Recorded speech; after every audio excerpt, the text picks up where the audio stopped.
cali xasan salaama amiirka cas cali salaama waxa uu ahaa nin dhallinyaro ah oo aad maskax badan. nacaybka ay guud ahaanba falastiiniyiintu u hayeen yuhuudda waxaa isaga u dheeraa in isaga oo ay da'diisu 15 sano jir tahay uu indhihiisa ku arkayay yuhuudda oo si kibir ah u dilaysa aabbihii. hooyadii ayaa ula baxsatay dalka Lubnaan, waxa aanu muddo ku noolaa xero qaxoonti oo falastiiniyiintu degan yihiin oo ku taala deegaanka magaalada Nablus ee dalka Lubnaan. waxa ay ahayd xero nolosheedu liidato oo koronto iyo biyo nadiifa midna aan lahayn. magaalada Nablus ayaa uu ku qaatay waxbarashadiisa, waxa aanu inta badan kaalmaha ugu horreeya ka geli jiray waxbarashada. inkasta oo uu ahaa nin dadiisa ugu qurxoon uguna raganimo badan, laguna tirin jiray nooca ragga aanay hablaha gayaanka ahi u daymo laan, haddana isagu yaraantiisii ma uu ahayn nin arrimaha haween isku hawla. himiladiisa iyo hiigsiga ugu weyn ee uu lahaa waxa uu ahaa siyaasadda. markii uu dugsiga sare dhammaystay waxa uu helay deeq waxbarasho oo ay bixisay jaamacadda Maraykanka magaalada Beirut.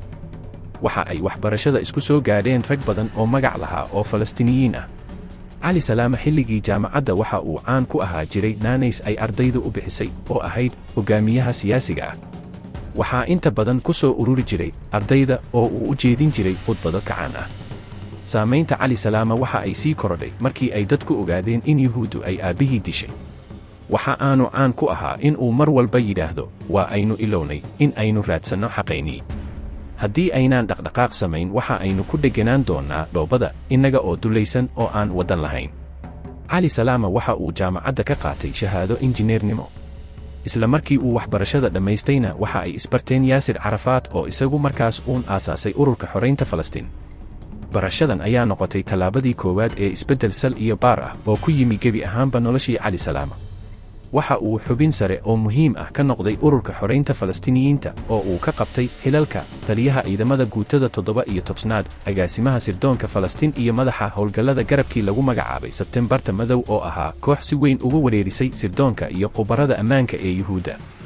waxa uu tababaro iyo aqoon korodhsiyo howlaha sirdoonka la xidhiidha ka helay khubarada sirdoonka ee dalka Masar. waxa aanu yoolkiisa koowaad ka dhigtay in uu bartilmaameedsado basaasiinta carbeed ee u adeega Mossad. salaama waxa uu caan ku ahaa dhuumashada iyo ismuuqdoorinta, waxa uu dacaw ku ahaa dhagarta iyo mukurka. geesinimada libaaxa ayaa uu lahaa, sida sabadda ayaa aan ahaateed aan la dhaafi karin. cali salaama waxa uu maskaxdiisan mucjisada ah ee alle ku nimceeyey iyo aqoontiisa uga faa'iidaystay in uu si weyn uga daba shaqeeyo una abaalmariyo qaayimiinta iyo basaasiinta u adeega yuhuudda. muddooyin gaaban gudahood ayaa aanu qoorta soo qabtay 10 ka mid ah basaasiinta lagu dhex beero kooxaha wax iska caabinta iyo ururada reer Falastiin. cali salaama marar badan ayaa uu ka fakaday isku dayo dil oo Mossad ay la maaganayd. xilliga xagaaga nolosha Beirut waxa ay lahayd dhadhan gaar ah oo ka soocan gebi ahaanba wakhtiyada kale ee sanadka. waxa ay lahayd jawi iyo deegaan ay u soo hiloobaan dadyow badan oo ka soo kala jeeda dalalka kala duwan ee dunida. maalmaha fasaxyada toddobaadka, hudheelada, jidadka, badda xeeligeeda, baararka lagu caweeyo iyo guud ahaan magaaladaba waxaa buux dhaafin jiray dalxiisayaal daafaha dunida ka yimaada. isdhexgalka badan ee bulshooyinka kala dhaqannada ahi waxa ay saamayn ku yeesheen dhaqanka Lubnaan oo aad uga duwanaa kan dhowrsoon ee carabta kale. waxaa caadi ka ahaa dhaqanno badan oo reer galbeedka ka jira, waana sababta magaalada Beirut loogu naanaysi jiray baariista Baris bariga dhexe. hudheelo lagu caweeyo iyo goobo lagu tunto, hablo ka heesa, baararka lagu saamalaylo, barxado rag iyo dumarba lagu ciyaaro kubadaha teeniska iyo golofka, masraxyo qoobka ciyaarka caan ku ah, iyo tartanada quruxda dumarka ayaa intuba ka jiray magaalada Beirut. caado ayaa ay u ahayd cali salaama in uu wakhtiyadiisa qaar saaxiibkii Fatxi Carafaat kula qaato hudheelada iyo golayaasha xagaaga camiran.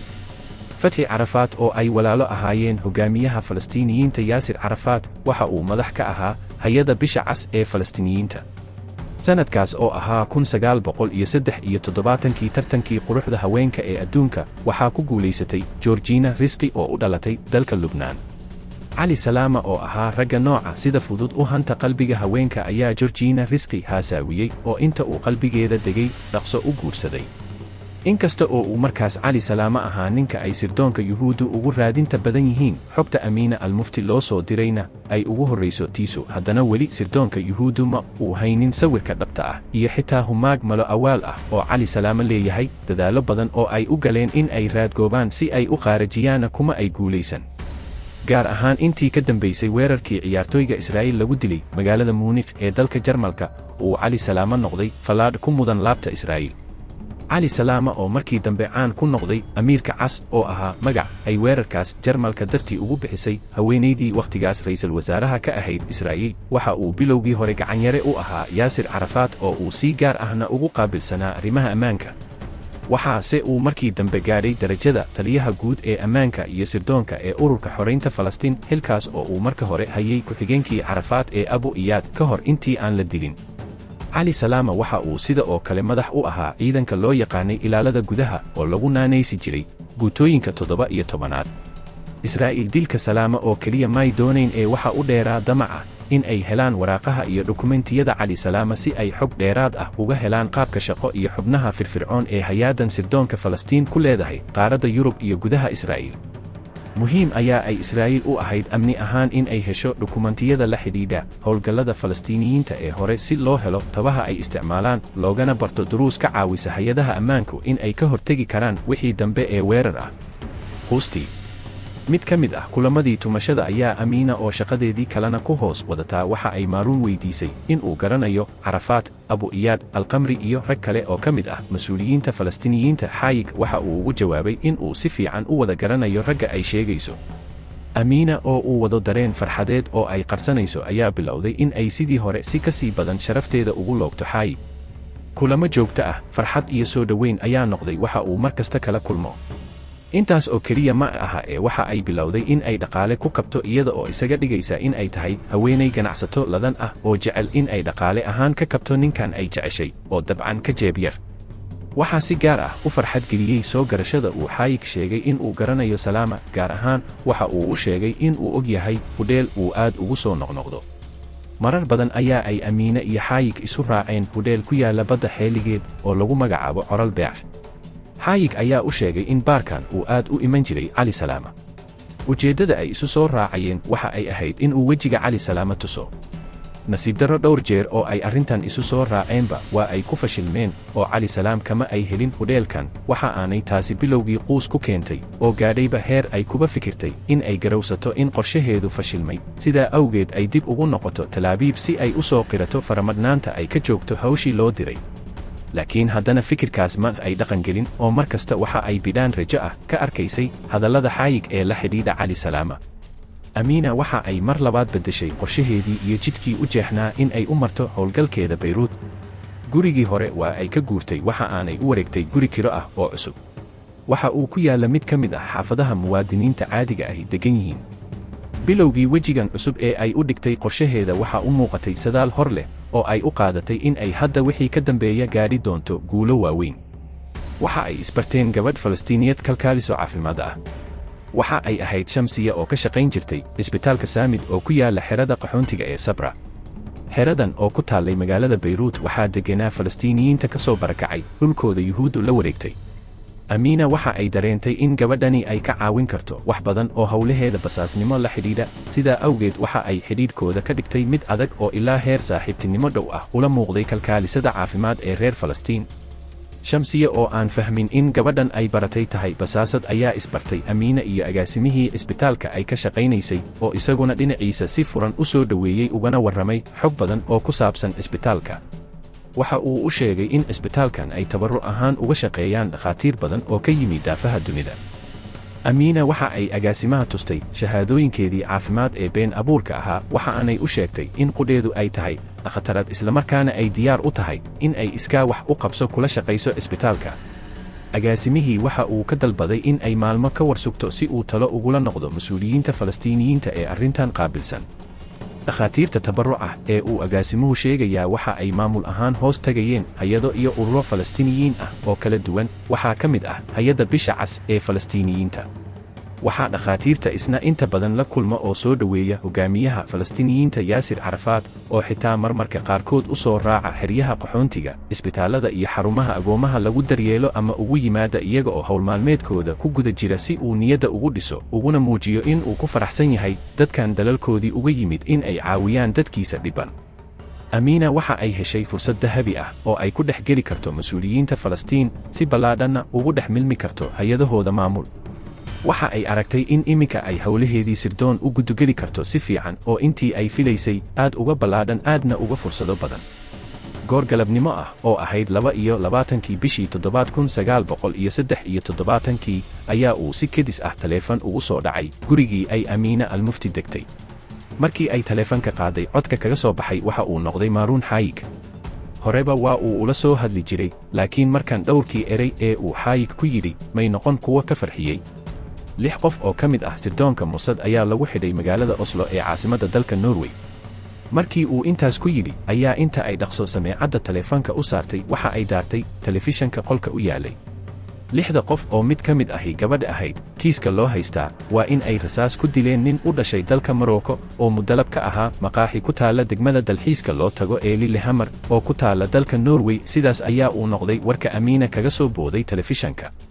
waxa uu warku intaas ku daray in 6 qof ee booliiska Norway uu xabsiga u taxaabay ay ka tirsanaayeen sirdoonka Yuhuudda ee Mossad. sababta ay ninkan u dileena ay tahay Mossad waxa ay u malaysay in ninkani uu yahay Cali Salaama.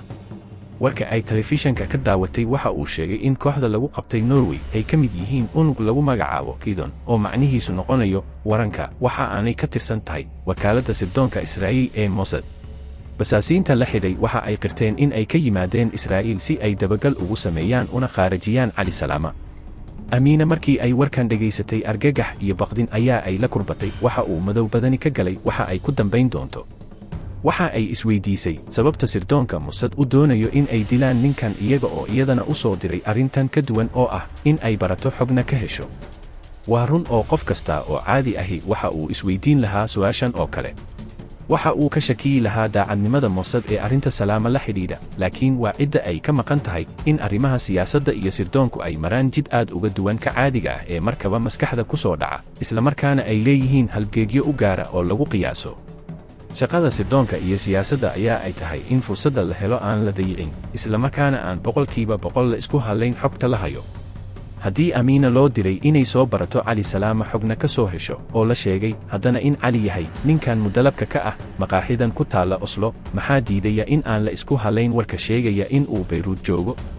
waa in la khaarajiyo kan joogo Oslo si halkii dembiiluhu ka baxsan lahaa naf beri ahi u dhimato. ugu dambayntii Amiina waxa ay qaadatay go'aankeeda oo ah in waajibkii loo soo diray ay sidiisa u fuliso oo xitaa dilka Salaama ee Norway aanay ku joogsan ee Salaamaha la dilay qudhiisa ay ka raadiso Lubnaan sidii awalba qorshuhu ahaa. isla subaxdii xigtay galabtii ay warkan maqashay waxa ay la ballantay Xaayig oo ay u sheegtay in ay doonayso in ay mar labaad ay raadiso Cali Salaama. waxa ay isu raaceen hudheelkii Coral Beach. hudheelku waxa uu ahaa dhisme weyn oo 3 sarood ka kooban, 95 qol oo mid kastaa gaar u leeyahay xamaamkiisa iyo adeegyadiisa asaasiga ah. barxaddiisa qayb ka mid ahna ay ku taallay barkadda dabaasha oo si aad u casri ah loo dhisay. Amiina markaan waa ay ka nasiib badan tahay sidii hore.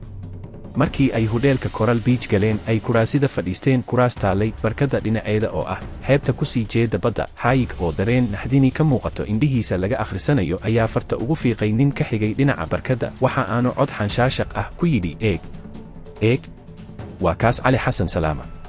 Cali Salaama waxa uu caado ahayd in uu yimaado hudheelkan, sababtuna waxa ay ahayd hudheelkan oo ahaa mid aad loo ilaaliyo amnigiisa, isla markaana leh fadhi uu qofku si fudud isaga arki karo haddiiba uu cadow isku dayo in uu qarsoodi ku khaarajiyo. marka uu hudheelka joogo dadka dareenka amnigoodu shaqaynaya waxa ay markaba arki jireen 3 baabuur oo kuwa militariga ah, taas oo ah calaamad ay ku garan karaan in qof muhiim ahi hudheelka joogo. waxa ay ahayd ilaalada gaarka ah ee ninka ay Amiina Almufti raadinayso. askarta bannaanka taagan ka sokowna waxaa gudaha lagu arki jiray askar dharcad hubkoodu u qarsoon yahay u badan oo taagan kadimada hudheelka, goobaha gaadiidka la dhigo, beerta hudheelka ee Cali Salaama ay ka arki karaan iyo guud ahaanba qaybaha hudheelka. mid ka mid ah qolalka wajahaadda hore ee hudheelka soo xiga, gaar ahaan qolka barkadda dabaasha soo eegaya, ayaa uu Cali Salaama hudheelkan ka degi jiray maalmaha uu doonayo in uu ku nagaado. Cali Salaama markan ay Amiina arkaysay kuma uu dabaalanay barkadda, waxaase ka muuqatay in uu hore u galay, gaar ahaan halka uu fadhiyo ayaa laga garanayay in dhinaca uu barkaddan ka galay uu yahay qaybta loogu talagalay madaxda iyo dadka muhiimka ah. waxaa ku teednaa qolal yaryar oo muraayad ka samaysnaa. kelidii ayaa uu qolka ku jiray, laakiin sida ay sheegeen dadka yaqaanaa mar walba waxaa diyaar u ahaan jirtay baastooladiisa nooca darandooriga u dhaca ah oo buuxda, xaalad feejigana wuu ku jiri jiray. salaamadadiisu waxa ay ahayd 33 sano. waxa uu ahaa nin jidhkiisu dhisan yahay, jooggiisu dhammaystiran yahay, qurux u dhashay, qaab dhismeedka duleed ee jidhkiisana laga dareemayo in uu yahay ciyaartoy. haddii aynu doonno in aynu cali salaama si kooban u tilmaamno qaab dhismeedka jidhkiisa iyo quruxdiisa, waxa inagaga filan in uu ahaa nin u qalma xaaskiisa cusub ee Georgina Risk oo ahayd boqoradda quruxda adduunka. Georgina oo markaas dadeedu 21 jir ahayd, waxaa dhalay 2 waalid oo masiixiyiin ah. dhalasho ahaana aabbaheed waxa uu ahaa Lubnaani, hooyadeedna waxay u dhalatay dalka bariga Yurub ku yaalla ee Hungary. waxa uu ahaa qoys maalqabeen ah. iyadu waxa ay 16 jirkeedii ku guulaysatay in ay noqoto boqoradda quruxda ee dalka Lubnaan 2 sano markii ay ka soo wareegtay, oo ay dadeedu ahayd 18 sano waxa ay ku guulaysatay in ay noqoto boqoradda quruxda ee dunida oo dhan. waxa ay ahayd gabadha keliya ee Carbeed ee ka qayb gashay tartanka quruxda ee Miami Beach oo ku taalla dalka Maraykanka. waxa ay ahayd qalanjo timaheeda dheer ee madowga ah iyo indhaha cagaaran, debnaha quruxda badan, ama guud ahaan jidhkeeda cuddoon marka la eego ay hubaal tahay in nin kasta oo arkaa ku hamiyi jiray in uu barto. xitaa madaxweynihii hore ee Maraykanka, Jimmy Carter, oo markan ahaa guddoomiyaha gobolka Georgia, ayaa ay u rumowday riyadiisu, taas oo la ogaaday markii la arkay isaga oo sawir kula jira boqoradda quruxda adduunka oo xidhan toob nooca lagu caweeyo oo midabkiisu madow yahay, qaybo badan quruxda jidhkeeda ka mid ahina bannaanka taalo. si kastaba ha ahaato ee Georgina qudheeda waxaa qalbigeeda mashquuliyey wiilka quruxda badan ee muruqyada leh, cali salaama, oo leh jidh jimicsigu dhisay. jacaylka ay u qabto ayaana keenay in ay ku gasho minyaronimo, kana indhalaato in cali salaama uu yahay xaasle ay wada joogaan gabadh hore oo ay ubad isu leeyihiin. Amiina may rajaynayn in sidaa fudud ay u arki doonto ninka ay dowlado badan sirdoonkoodu la yihiin muuqiisa si ay tallaabo uga qaadaan. iyada iyo xaayik waxa ay muddo fadhiyeen miis hoos yaalay mid ka mid ah dalaayadaha hudheelka. cunto ayaa ay dalbadeen, laakiin sheekadii iyo kaftankii hore u dhex mari jiray waxa ugu dambaysay markii isha saartay cali. si aan libiqsi lahayn ayaa uu ay dhaayaheedu ugu maqnaayeen ninkan yaabka badan ee loo soo diray iyo dhaqdhaqaaqiisa. cali salaama kama uu warqabin in maanta cadow u soo dhuuntay hudheelka. si caadi ah ayaa uu dib ugu noqday dabaashiisii. halka uu barkadda ka gelayay kama ay fogeyn halka ay fadhiday. bannaanka qolka gaarka ah ee muraayadu ku xidhnayd ee uu salaama ka gelayay barkadda, waxaa dhinacyada oo bannaanka ah ka taagnaa 2 nin oo muruqyo waaweyn. waxa ay ahaayeen ilaaladiisa gaarka ah. haddii ay markii hore aragtidiisa raadinaysay, iminka Amiina qorshaheeda cusubi waa in ay ka shaqayso sidii ay isu baran lahaayeen. salaama waxa aanay nafteeda ku qabtay kalsoonida ah in ay gacanta ku dhigi doonto. maalintaas waxa ugu muhiimsan ee ay qabatay waxa uu ahaa in ay si fiican indhaha uga buuxsatay muuqiisa si ay dadka uga dhex garato oo aanu mar dambe uga qaldamin. waxa ay si waafi ah uga bogatay wejiga iyo muuqaalka guud ee cali salaama. maalinta wixii ka dambeeyey waxa ay bilowday inta ay ka soo dhuumato xaayik in ay si joogto ah u timaado hudheelkan, iyada oo hamiga ku haysa in ay mar uun heli doonto fursaddii ay ku baran lahayd cali salaama. xogta kale ee muhiimka u ahayd waxa ay ahayd in ay ogaatay in cali salaama uu hudheelkan laftiisa uga kiraysan yahay qol joogto ah oo u xidhan mar uu seexdo iyo haddii uu ka maqan yahay labada goorba. sida ay Amiina qudheeduba u fahamtay, waxa ay ahayd arrin ammaan oo uu cali salaama uga gol lahaa in uu ku raadgato. marar kala duwan oo uu cali salaama hudheelkan yimi, waxa uu isha ku dhuftay qalanjadan marka uu yimaado hudheelkaba kelideed fadhida. inkasta oo ay Amiina dareentay in indhaha cali salaama marar door ah soo eegan, haddana waxa ay weyday fursaddii dahabiga ahayd ee ay ku baran lahayd. maalin maalmaha ka mid ah ayaa ay la kulantay arrin aad uga farxisay. iyada oo kelideed hoos fadhida kursi raaxo oo hoos yaalla dallaaya taalabadda xeeligeeda oo gudaha hudheelka ah, ayuu cali salaama si kedis ah u soo galay hudheelkii. toos ayuu u soo abbaaray kadinka dhismaha hudheelka. Amiina waxa ay u haysatay in cali uu ku socdo qolka uu ka degan yahay hudheelka, laakiin markii uu la sinaa halka ay fadhido ayaa uu si kedis ah miiska ay fadhiday ugu soo baydhay. inta uu si anshax ka muuqdo u dul istaagay oo dhowr su'aalood weydiiyey ayaa meel aan ka fogeyn uu soo qaatay kursi yaalay. waa uu soo agdhigtay, waxa aanu markiiba ku bilaabay bariido iyo hadallo u eeg isbarasho.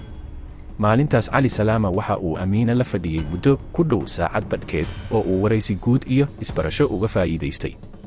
iyada oo maalintan xiisaha badan kaga hadlaysay waraaqaha xusuus qorkeeda oo mar dambe la helay isaga oo qabyo qoraal ah, ayaa tidhi maalintan oo ahayd bishii 1973 jawigu aad ayaa uu kululaa. waxa aan xiisaynayay in aan dabaasho, aniga oo ku raaxaysanaya neecawda qabow ee dhacaysay. koob biyo aad u qabow ah oo aan jidhkayga ku qoynayeyna kabanaya ayaa aan si kedis ah u arkay ninka hortayda fadhiya. waa cali salaama oo inta uu i bariidiyey kursi hortayda soo dhigtay. naxdin ayaa aan dhididay, xubnahaygana maamuli kari waayey. waxa uu isugu kay sheegay inuu yahay ganacsade Falastiini ah. si raaxo leh ayaa uu fadhiistay markii aan u sheegtay in aniguna aan ahay dhakhtarad u dhalatay dalka Urdun oo halkan u timid in ay tabarruc ugu shaqayso isbitaallada lacag la'aanta ku daryeela dadka reer Falastiin. Amiina waxa ay sheegtay in laga soo bilaabo maalinta ay cali salaama la kulantay ilaa maalinta ay xusuus qorka samaynaysay aanay weli ilaabin kurbashadii iyo gariirkii wadnaheeda ka baxay cabsi awgeed. iyada oo arrimahaas ka sii hadlaysana waxa ay qortay, waxa aan xasuustaa sheekadiisii wacnayd ee dareenkayga oo dhan u soo jiidatay.